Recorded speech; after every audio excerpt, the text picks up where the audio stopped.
நாளைக்கு 247 கிலோமீட்டர் தூரம் நடக்குமா. ஒவ்வொரு லோகங்களையும் கடந்து ஒரு ஆண்டு 247 கிலோமீட்டர் தூரத்தை 365 பெருக்கிறார். எத்தனை கிலோமீட்டர் தூரம் பெறும்? அவ்வளவு கிலோமீட்டர் தூரம் வந்து யமலோகம் சென்றடையும். அங்கு சென்றுதான் அவர் செய்த பாவ புண்ணியங்களை யமதூதன் கணக்கு பண்ணி இவன் நரகலோகத்துக்கு செல்ல வேண்டியவனா இல்லது கைலாயத்துக்கு இறைவனோடு சேர வேண்டியவனா என்று கணக்கு பண்ணுவார். அடியார்களே, இதை மனதிலே வைத்துக் கொள்ளுங்கள். இந்த ஆன்மாவானது 16 நாட்கள் உள்ளே சுற்றுகின்ற பொழுது அவருடைய சொந்த பந்தங்கள் எல்லாம் அன்றைய தினம் அழுவார்களாம். ஐயோ, மாமா போயிட்டார், அப்பா போயிட்டார், அழுவோம். அது அப்படியே போய் 12 நாட்கள் பின்னாடி இவர் என்ன சொத்துக்களை சேர்த்து வைத்திருக்கிறார், எவ்வளவு பவுன் வைத்திருக்கிறார், எத்தனை பரப்பு காணி வைத்திருக்கிறார், எத்தனை வாகனம் வைத்திருக்கிறார், எத்தனை வீடு வாசல் வைத்திருக்கிறார் என்றுதானா எங்கள் மனம் அலையும் போது அந்த ஆன்மா கவலைப்படுமா. இருக்கும் போது நான் தான தர்மம் செய்யவில்லையே, பாவத்தை பண்ணிவிட்டேனே என்று சொல்லி அந்த யமலோகத்திலே கவலைப்பட்டு அழுவான். நாங்கள் யமலோகம் செல்லுகின்ற ஆன்மாவுக்கு பசி எடுக்கும் போதோ தாகம் எடுக்கும் போதோ நாங்கள் இந்த பூவுலகத்திலே தாகதாந்தி, அதாவது இப்படியான நல்ல காரியங்களுக்கு தாகதாந்தி பண்ணி இருந்தோமாக இருந்தால் அங்கே வழியிலே ஒரு தண்ணி கொடுப்பார்கள். அன்னதானத்துக்கு நாங்கள் உதவி இருந்தோமையாக இருந்தால் ஒரு குடி சோறு கொடுப்பார்கள். கண்ண பரமாத்மா வந்து கண்ணன் அவர்கள் கொடை வள்ளல் என்று எல்லாருக்கும் தெரியும். கேட்டது எல்லாம் கொடுக்கக்கூடியவன் கர்ணன். ஆனால் தர்மத்திலே சிறந்த தர்மமாகிய அன்னதானம் என்றதை அந்த கர்ணன் செய்தது கிடையாது. அவன் இறந்த தரவாயிலே வைகுந்தன் நோக்கி செல்லுகின்ற பொழுது பசி எடுத்ததாம். பசி எடுத்த பொழுது பசிக்கிறது என்று கேட்ட அந்த யமதூதர்கள் சொன்னார்களாம், நீ யாருக்காவது அன்னதானம் பண்ணினியா? பொன்னை கொடுத்தாய், பொருளை கொடுத்தாய், உடையை கொடுத்தாய், உன் வீரத்தை கொடுத்தாய், கேட்டதை எல்லாம் கொடுத்தாய். ஆனால் யாருக்காவது அன்னதானம் பண்ணினியா என்று கேட்டால் இல்லை என்றார். ஆனால் ஒரே ஒரு நாள் கர்ணன் அவர்கள் உணவருந்திக் கொண்டிருந்த வேளையிலே ஒரு ஏழை முதியவர் வந்து ஐயா பசித்தது என்று கேட்க தன்னுடைய அந்த உண்ட கையினாலே கையை நீட்டி அந்த முன்னாலே உள்ள சத்திரத்திலே அன்னதானம் போடுகிறார்கள், அங்கு போய் சென்று சாப்பிட்டு கொண்டு என்று சொன்னார். அந்த வேளையிலே ஒரு சோறு கீழே விழுந்தது. சோறு கீழே விழுந்ததாம். அப்படி சொன்னார்களாம் யமலோகத்திலே, கண்ணா, நீ இப்படி ஒரு காரியம் செய்தாய், அப்போது ஒரு சோறு விழுந்தது, நீ உன்னுடைய கைவிதலை வாயிலே விட்டு சூங்குவாயாய் இருந்தால் உன்னுடைய பசி போகும். நீ கையை விட்டு வாயிலே விட்டு சூங்குவாயாய் இருந்தால் உன் பசி போகும் என்று சொன்னார்களாம். அப்போதுதான் கர்ணன் கதறி அழுதான.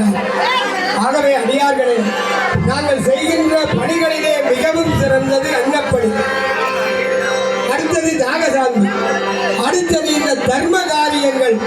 நீங்கள் எல்லா காலத்திலும் நீங்கள் ஆலயத்திற்கு செய்கின்ற திருப்பணிகள், ஒரு கோவிலை கட்டி வைத்து, ஒரு வாகனத்தை செய்து வைத்து, ஒரு கோபுரத்தை கட்டி வைத்து, மகா கும்பாபிஷேகத்தை செய்தீர்களாக இருந்தால் உங்கள் அத்தனை பேருக்கும் கைலாய பதவி கிடைக்கும் என்பது உண்மை. மனமாற செய்ய வேண்டும். ஔவையார் சொல்லியிருக்கிறார். என்ன சொல்றார்? அறம் செய்ய விரும்பு என்றுதான் சொல்றார். அள்ளி கொடுக்க உங்களுக்கு என்ன வசதி இருக்கோ அதை கொடுத்துக் கொள்ளப்பா. ஆலய பணிகளுக்கு செய்வதுதான்.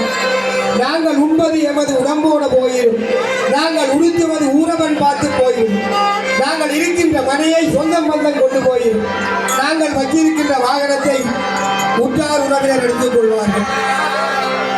எங்களோட கூட வருவது நாங்கள் செய்கின்ற புண்ணியமும் பாவமும். அப்ப இந்த புனிதமான இந்த புண்ணிய நன்னாளிலே புண்ணியங்களை செய்யுங்கள். அடுத்தவருக்கு கெடுதல் பண்ணாதீர்கள். இந்த நாயன்மார்கள் பாடிய திருமுறைகளை பாராயணம் பண்ணுங்கள். அருணகிரிநாதன் திருப்புகழ், கந்தர் அலங்காரம், கந்தர் அனுபூதி, திருமுருகாற்றுப்படை, நக்கீரனுடைய திருமுருகாற்றுப்படை, பாம்பன் சுவாமிகளுடைய சண்முக கவசம், குமாரஸ்தவம், பஞ்சாமிரதம், வேல்மாறல், வேல் விருத்தம், மயில் விருத்தம், இப்படியாக எத்தனையோ பாடல்கள் எங்களை வாழ்விப்பதற்காக இறைவனாலே தோற்றுவிக்கப்பட்ட நாயன்மார்களும் ரிஷிகளும் பெரியோர்களும் வழிவகுத்து தந்திருக்கிறார்கள். நாங்கள் எப்படி வாழ வேண்டும் அதனை கடைபிடிக்க கற்றுக்கொள்ளுங்கள். உங்கள் சிறுபிள்ளைகளுக்கு இன்றைக்கு இந்த இடத்திலே கூறியவற்றை கேட்டு திருமுறைகளை பாராயணம் பண்ண செய்யுங்கள். திருநீர் பூஜை பண்ணுங்கள். மேலத்தேயத்தினுடைய பழக்க வழக்கங்களை நாங்கள் கற்றுக்கொள்ளாது எமது சமயப்படி, எமது சைவ சமயத்தினுடைய அந்த விழுமியங்களை காத்து இறைவனுடைய திருநாமங்களை பாடி வந்தால் எங்கள் வாழ்வு முன்னேற்றமாகும்.